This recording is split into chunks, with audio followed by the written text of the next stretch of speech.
Boom! Welcome to Cappin With Cap, episode 2. Very excited to release our second episode of Cappin With Cap.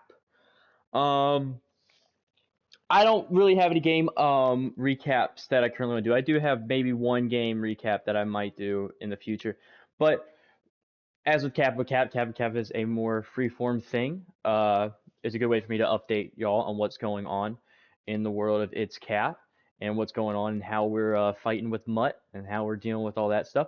I actually, on good news that we've added to the whiteboard, we have some structure.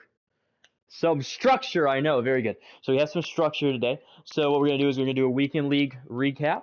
We're going to do our solo battles recap. That was actually a crazy journey this week. Some of our strategy updates on our solo battles, Super Bowl predictors, and then our goals going into the weekend. So, Weekend League, kind of recap. Weekend League update on how that was. Weekend League was tough. As y'all saw on the stream, for those who watched, it was rough, to say the least. There were some situations where I felt like I was getting hoed. I think my game management was really bad. I look back at like 3 games where I just couldn't execute. I couldn't finish the game, and it just killed what I was trying to do. It killed everything I was trying to do. It killed everything I wanted to do. It was really rough to deal with, but on a positive end, I was able to clutch it up. I went in towards the end of my 25 with a 12-8 record, and I finished with a 4-1. So we got 16. So we got just under Legend. We got MVP rewards, which is nice because, the X boosted coins is what we need, especially now with, better cards coming out. And hopefully we have some Cowboys coming out, hoping with the Bengals that Awuzie is one of them that comes out so we can add to our Cowboys team. But it was rough. It was rough. There was a few games where it was just really hell. As you see here, these are just some clips from Weekend League and head-to-head games that I was dealing with that were really tough, that were really sweaty. I felt like I was fighting for my life. I was thinking about making a switch from Joe Burrow, but I stuck with him. I really like Joe Burrow. I like his release. I like his mobility. I'm not running escape arts like some people are, but that's because I'm more of a hot route master, gunslinger kind of guy. I don't know. I really wanted to go with God, what did I want to go with? I wanted to go with Derrick Henry, but I just couldn't find the slot apprentices, and I didn't feel like spinning all on Charlie Garner. That was a good play call right there. Just, because I am watching this too. I'm watching this in the background. The background's important. That was a good play call right there. That was good. I call it a little curl. I was getting a lot of success with PA boot over. I know basic play, but it was just variations of PA boot over or just basic PA boot over. Like, boom, that's wide open. And this guy, I believe he was running a lot of man. Yeah, he was running a lot of man. He was running a lot of Mike Blitz. That's another thing in Weekend League too. I started getting frustrated with the running players, like guys that would just run every play. Started running Mike Blitz. Transitioning out. I started running more Mike Blitz. It was really good for just shooting the gaps. I mean, of course, we know it's good for shooting the gaps because you play anybody shooting gaps. But for me, it was working really well for shooting the gaps. I got to get my zones right if I want to actually start running it more. But I'm starting to vary it up a little bit more rather than just running a lot of dollar and then a lot of big nickel when I get into the red zone. I'm starting to run that a little bit more, and I'm seeing some success because there were some games that would have been a lot worse if I wasn't running the Mike Blitz and I wasn't shooting the gap in that situation. So that was something that I was running into a lot in Weekend League. It was either that or, oh my God. And so I don't know if y'all, if anybody plays Weekend League that watches these videos, if y'all have noticed this, dude, is it on current gen? Has defense gotten harder on current gen? Like, it feels like everybody just gets everything now. Because I know next gen, I played next gen. I played next gen head-to-head. And I know the defense is a lost cause there. But, oh my God, it feels so hard to run defense. Oh, we got a nice little game winner. We're going to have a game winning drive in the background. This one was a fun game. And that dot to the corner, too. That was a very fun one. But I just feel like I was having issue. I'm having the issue in head-to-head, too. And maybe it's just a lack of focus. Maybe it's just something like that. But it's something that I'm a little concerned about because I feel like I'm so close to eventually breaking that top 100 spot, but I just can't get the 19 wins. I just can't get into Legend. I can't do it. But I'm going to try. That is a goal. That is a big goal. Okay, so next thing on the docket, we're doing solo battles recap. Okay, solo battles was tough last week. I don't know if y'all ran into any of those issues because the numbers were kind of varying. I saw some top guys drop down into the 25 areas. Then I saw some guys that usually were in 25s going up towards the top end area. So it was a little bit tough. I started out horrible. Just so for reference, usually if you want to get top 10, you want to get like a 335. That's what you want. You want a 335. You want to be right on the edge of it. I got top 10 last week, number 10. This week, last week I had a bad start. This week I had a bad start too. Usually when I start out the week, I start out with a 129, you know? And when you factor that in, let's get the nifty calculator out here. Let's just say a 129, usually between 129, 120, mid 128, 129. Let's divide that by 5. Okay, so usually, see if I can see that. Usually I start with a 25.8. So I start with a 25,800. That's what you want. If you want to get top 10, that's what you want. You want 25.8 every game. And it was getting difficult. But first game was I think a 25-2. The second game, I think I got 24-7. It was rough. I had a 127 to start. So I was at like a 25-4, 25-5 at the beginning, which was rough. Like it wasn't fun. So going into it, I was very content, or I was very, I don't know, I was accepting of the fact that I probably wasn't going to get top 10. Because I was playing like a top 25 player. I felt like I was playing like a top 50 player, but I felt that. Now, the other thing was I was trying to run a lot of one-step aheads. I've been experimenting with stuff for the open field play, seeing how one-step aheads work, seeing how that works on punt glitch. The big change I made, though, that really saved me in the end was I switched from one-step aheads to acrobat and deep route KOs. I don't know how y'all like those, but deep route KOs work really good for it. It's kind of like a no-brainer. It's like, these are deep routes. But the big issue I was running into was that middle vert route when they run usually like a tight end and 2 wideouts to the right. That's what I was running into. Oh, this guy was great. The throne clone. Oh my god, this is actually a fun ending too. But I was running into that issue a lot where I would get bombed on that. So I had to kind of adjust my user. And once you ran it so many times, you start feel like you're plateauing. You start feel like you're having problems. So Wednesday, I was able to really get back into it. Wednesday, I put myself in a position to go. So I went from a 127. I ended up having like a 231 almost. I was like really close on it. I almost had a 231.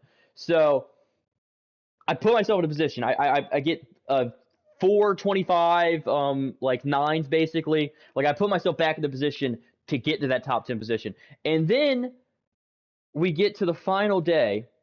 And it was miraculous. It was just everything was going off right. I had my defense dialed in. The deep route KOs were working perfectly for me. I was getting my sacks. I was getting my yards. I was getting my pick sixes. Everything was just going well. And even the last game, I think I had my best game ever.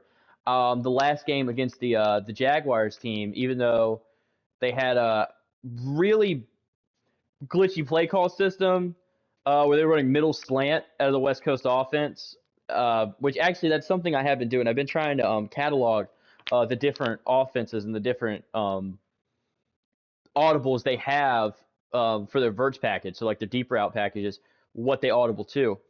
But I did good. And if you know anything about solo battles, when you get to the end, of the week, they don't show you your user score. You just get your score. So you have to go back and figure out what you got. And I got like a 26-3 on the final game. I had a near perfect game. That put me. The week before, when I thought like it was rough, but I was like, I did well, I had a 33-5. I had a 33-5-3. So like I was actually able to do better even with a more horrendous start. That blew my mind right now. So I was like, wow, that's just tough to me because like I had figured it out. So it was rough. It was rough. I know it's not the sexy to talk about solo battles, but for the grinders out there, and I like to look at myself as one of the best grinders. The tough for that TGL guy for fucking 1 yard short, right? But I take pride in the fact that on this grinding thing, I'm one of the best. I take pride in that. I try to be one of the best. So we ended up at, I believe, number 9. I believe number 9 or 10. We leave it at that. So I felt like we were plateauing. So I noticed, though, a guy who I hadn't seen since, like, it felt like November almost. Like, I hadn't seen that name up there. But the number one guy was Smooth 513. And from what I've looked back at and how I've seen it, I'm pretty sure he's the number one guy in the world. Like, he is the best solo battles player in the world, or at least in my opinion, because Easy is really good, and Specialist JR is really good. But I be honest with you, they had been getting a lot of 33 5s, 33 6s, 33 8s though. That's usually it. Except for the time when we had the bum lineups right after Christmas. Everybody was getting like everybody was getting 33 30s, and they were getting like in the 340s, which the 340s is like basically your plateau. Like the 340s is legendary. That's what you want is up in the 340s. But I saw him, so I took it upon myself. I said, you know what, I'm gonna approach him, because like I said, you can message us. I mean, some of us have our messages turned off, but I'm more than happy just to talk to people, and I'm more than happy to give them a chance to speak about it, give them a chance to get better at the game, do that. So I messaged him and I talked to him. Well, we started messaging back and forth. Ended up, he looked me up. He saw that I was on the top leaderboard, and we had a lab session actually earlier today. It was a great time. It was a great talking to him, and we talked about it. And I'll be honest with you, he showed me some strategies that blew my mind. So coming in the next few weeks, we're gonna do some more experiments with it. Eventually, I'm gonna have it down though, but we are gonna be looking at an actual guide how to get 340s for the whole week. So and this strategy is probably gonna, like, it's no longer 25,000 plus. These are almost guaranteed 26s. If you know how to do your offense right.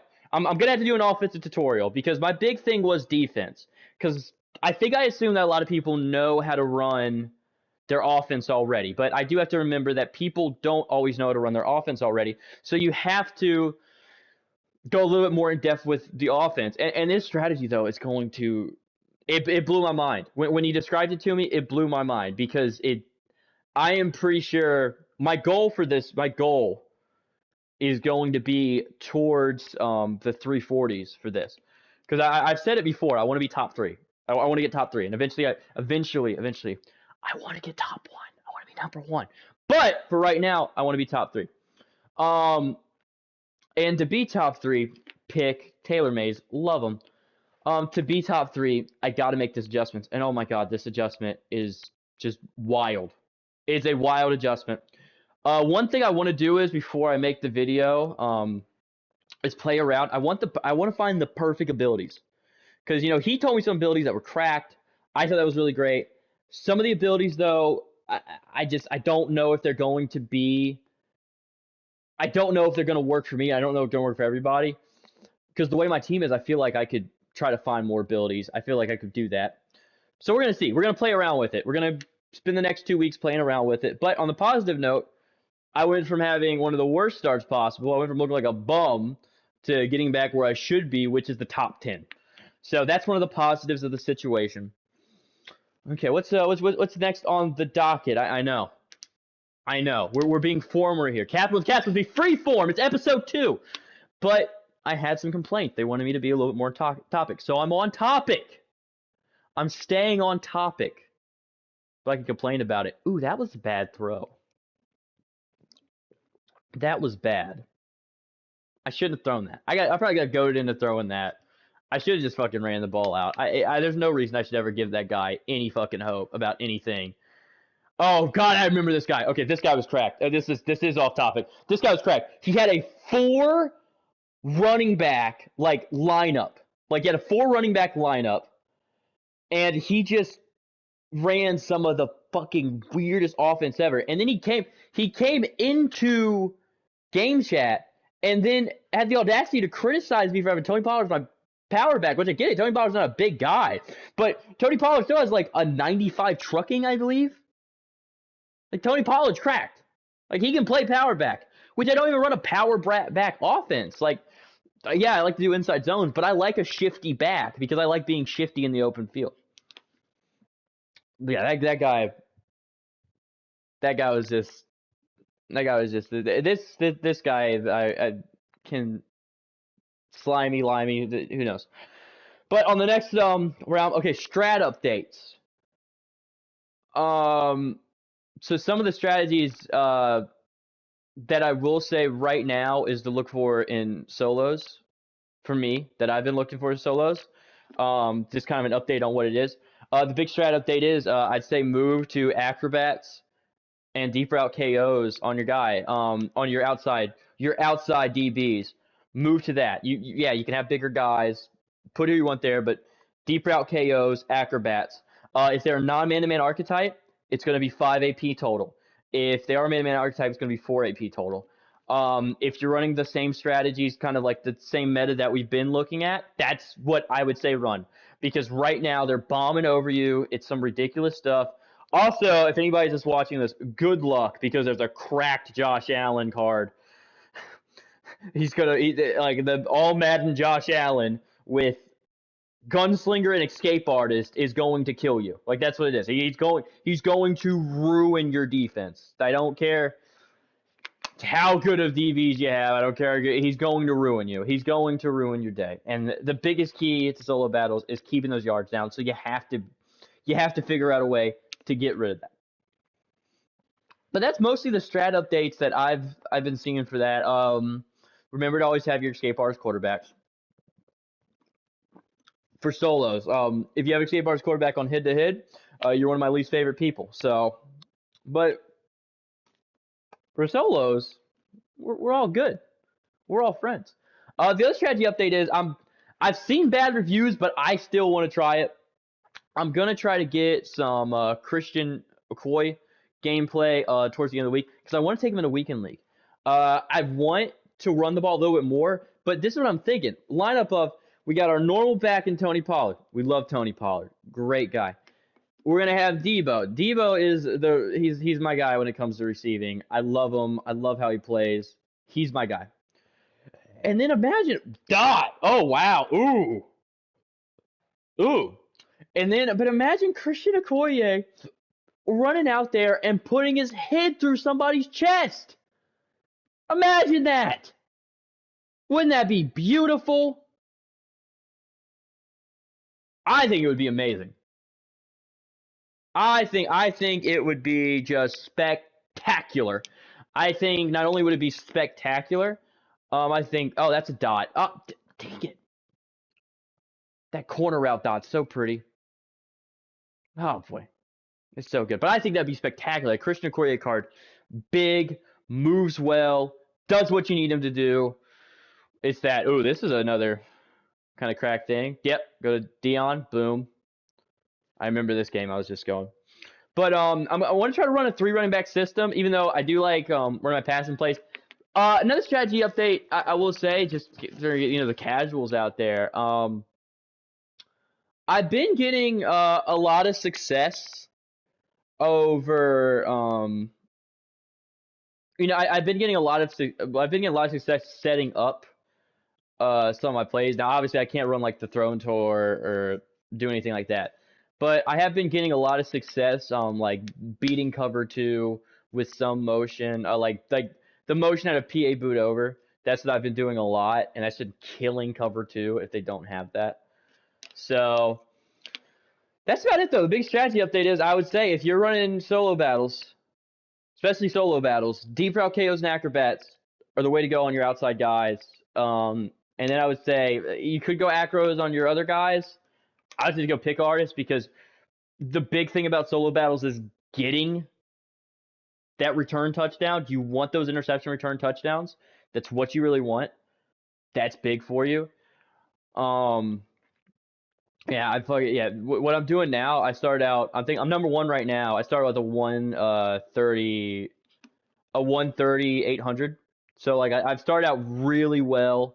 I'm averaging like a 26-1, which is gonna be my highest ever. My highest ever finish is fourth, but we're gonna change that. We're changing that this week. That's what we're changing. We're trying. We're at least trying. I feel like we're gonna make a top five the way we're going, but we are gonna try to change that. We're gonna try to change that number. That's something we're excited about. Alrighty, next on the docket, Super Bowl predictors.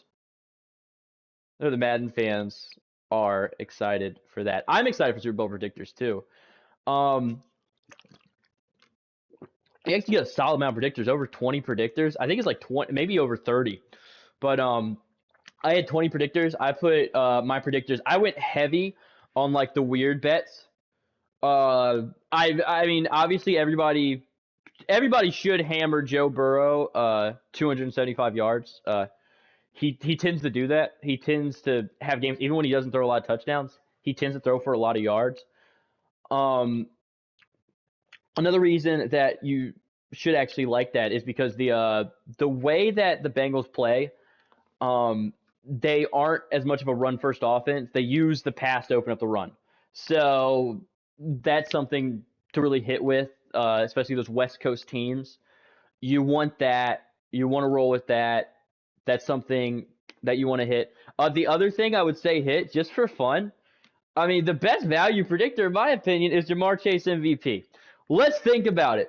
In games where like it's big moment stuff, the national championship game, the both games against the Chiefs, basically, dude's gone off.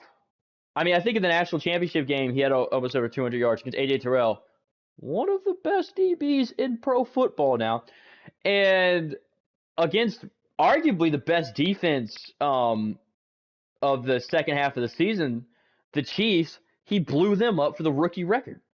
So I don't know if he's going to get boxed up by this Rams team. And I would say with the way Joe Burrow is, Joe Burrow throws a lot of picks. Throws a lot of picks. That's one thing you know. And we know Matt Stafford throws a lot of picks. So I'd also hammer the Cooper Kupp. I think this is a perfect chance for like a wide receiver MVP going into the Super Bowl. I think that would be fun too. It is something that does happen. Usually in these games, a lot of skill position players do win MVPs. And if we're going to see it, I think I believe the most recent one was Julian Edelman in 2018. That was when he had all those catches against the Rams. So the 2018-2019 season. So I would personally want to hit that. That's something that I would want to hit on the predictors. I think Bengals plus 10 just sounds fun. You know, it gets you a higher return. You go Rams plus 10, but the problem with the Rams is the Rams have a really hard time finishing games. You know, the Bengals are really good at coming back in the game. So I think the Rams plus 10 is a lot less, even though, yes, of course, with the Bengals always being behind, you're not going to see that. But also, this Rams team has been known to come out really flat in games. They've come out really flat in games, especially against teams that can run the ball and they can utilize that short passing game. They've come out flat against them. So I think if it were to be a blowout, I'm actually looking at the blowout on the Bengals end because they would come out flat. Now, I will say I don't think they're going to have the issue of it being mostly Bengal fans because of the like crazy prices of Super Bowl tickets, which that's a travesty in its own way. But I do think if the Bengals, if there was a team to win this by 10, I'm taking the Bengals. I like the defensive front of the Rams. I really do. And I like Sean McVay. And I like that they run the ball. And I like that they all these receivers. But I just feel like there's something about the Bengals. I don't know why. There's something about them. They're I feel like they're mentally, I won't even say they're mentally tougher. I don't think they have the same grasp of the moment that the Rams have. I feel like there's more pressure on the Rams to win this game than the Bengals. So, and I feel like that's going to play into it. And you might see a situation much like the 2001 Super Bowl. Oh, sorry, technically the 2002 Super Bowl. But you might see that from the 2001 season, you know, where a young second-year quarterback, wasn't a first-round pick, but a young second-year quarterback um, with an underperforming head coach. You know, he wasn't on second stint, but with an underperforming head coach, was offensive. Went to a team that had been to the Super Bowl before, had had some success, but honestly was historically a doormat in the league, and then beat the Rams in the Super Bowl. So who knows? I see some comparisons in that. Well, I see a comparison in that with the story. I don't see it with the actual teams because obviously they had that great New England defense. But I see that a lot where I think Joe Burrow has that mentality where he's never out.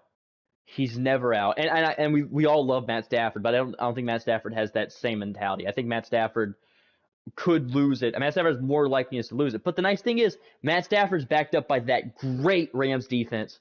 So it's going to be something to hit. That's what I'm going with the Super Bowl predictor. I think the other Super Bowl predictor I'm hitting is also on your Super Bowl predictors. Hit Joe Mixon first TD and OBJ first TD. Because OBJ is getting guarded by Eli Apple, and Joe Mixon just feels like he's going to score the first TD. If I could have put all my coins on one thing, I would have probably done that. Watched me be very wrong. But I just like the idea of Joe Mixon scoring that touchdown. I don't know why, but I just like it. I think it's gonna be the wave. I think the other what is the the 10 passing touchdowns, super unrealistic. No chance. Don't see a chance of that happening. I don't like it. I don't like any of that ever like being a thing. What is the other thing with it? Son of a gun. Ooh, I think the value on who's going to win the game is very bad. That's my personal opinion. Because with the playoff predictors, we were getting 10K for picking the right winner. But we're only getting like 5K for like picking the Rams. It might be 8 for picking. It's either like 5 or 8 for picking the winner in the Super Bowl. I don't like that. I also don't like how they cap the predictors. Like, what if I had 20 predictors and I would have put it all on Jamar Chase hitting? If I put that all on Jamar Chase hitting, let's just do the quick math here. Let's just say Jamar Chase is the MVP, and I get 54,000 coins for every voucher. Let's just go times 54,000. Oh yeah, it's nothing crazy. It's nothing wild, you know. It's just 1,080,000 coins. As you can see on the calculator is becoming a feature of Cappin With Cap, man. We're big fans of that. That's just crazy to me. Why don't they let us do that? Well, like I want to bet. These are predictors. I want to bet. I want to bet on it. I want to be able to lose the bet. That's obviously a bad bet, but I want to be able to win that bet. Man, I played my solos. I did this. I did that. I did everything right. Let me lose my bet. Or if Jamar Chase gets the MVP, let me get my 1 million coins. Tom Brady's 2.2 million all the freaking time. I want my coins, man. God.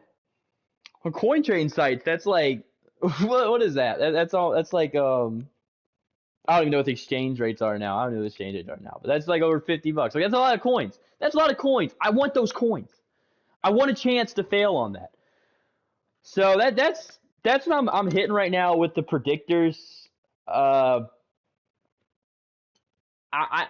You can go for safe bets, but like you can go for safe bets, or you can just do solo battles and make way more coins. You know what I mean? So that's how I'm looking at it here. Like that's one thing that I get annoyed about when I hear people like complain about coins or whatever. There's ways to get coins. They're not fun, but there's ways to get coins. You know what I mean? There's ways to get a lot more coins on a per league basis. Like you can go play weekend league. You can go and get rewards here. You go get rewards there. So I don't know, man. Or you could just open up packs and let EA screw you over. You know? Who knows? Who knows? Who knows? Who knows? Alrighty. Let's send it off. So my goals for the weekend, especially for weekend league. We already talked about goals for solos. I really want to get top 3. Hopefully we get it. Hopefully. Don't know if we're gonna get it, but hopefully we get it. But my goals for the weekend in weekend league, which by the way, tune in on Thursday. We always try to play like 5 to 6 games a weekend league. That's the Cap weekend league stream. Um, it's Cap on Twitch, by the way. Link is in the channel description. But as I was stating, my goal for weekend league is I want to try to hit 17 or 18 wins. I want to try to hit legend. I gotta play smart though. I feel like the competition. I feel like I'm stalemating. I feel like or plateauing. I feel like I'm plateauing a little bit. But I think with weekend league, I have a shot. I like to keep 15 to 16 wins so I can get the legend rewards at the end of the month. But I feel like I have a shot to get 7 or 8. I feel like if I play it smart, I feel like if I do the things right, I feel like I can do it. But those are our weekend goals, basically. We're going to try to get top 3 in solo battles. One day, oh my god, the perfect situation would be one day I get top 3 in solo battles, and then I'm on the top 100 board in weekend league in the same week. That would be beautiful. Everything I want with that situation would be just perfect. Chef's kiss. Love it. God, that's what we want. But that's going to wrap up Cappin' with Cap, episode 2. This is a more structured episode. Feel free to talk about anything in the comments if you want. If not, you can just be a silent observer. But if you are a silent observer, make sure to like, comment, and subscribe. Oh, no, because don't. Make sure to like and subscribe. It helps the small channel grow. And we want the small channel to grow. You know what I mean? We want the hobby to grow. We want it to be worth it. We want you to. So make sure to like and subscribe. And check out Cappin' with Cap episode 3 whenever it comes out. We don't have a schedule. Thank you very much for watching, and adios.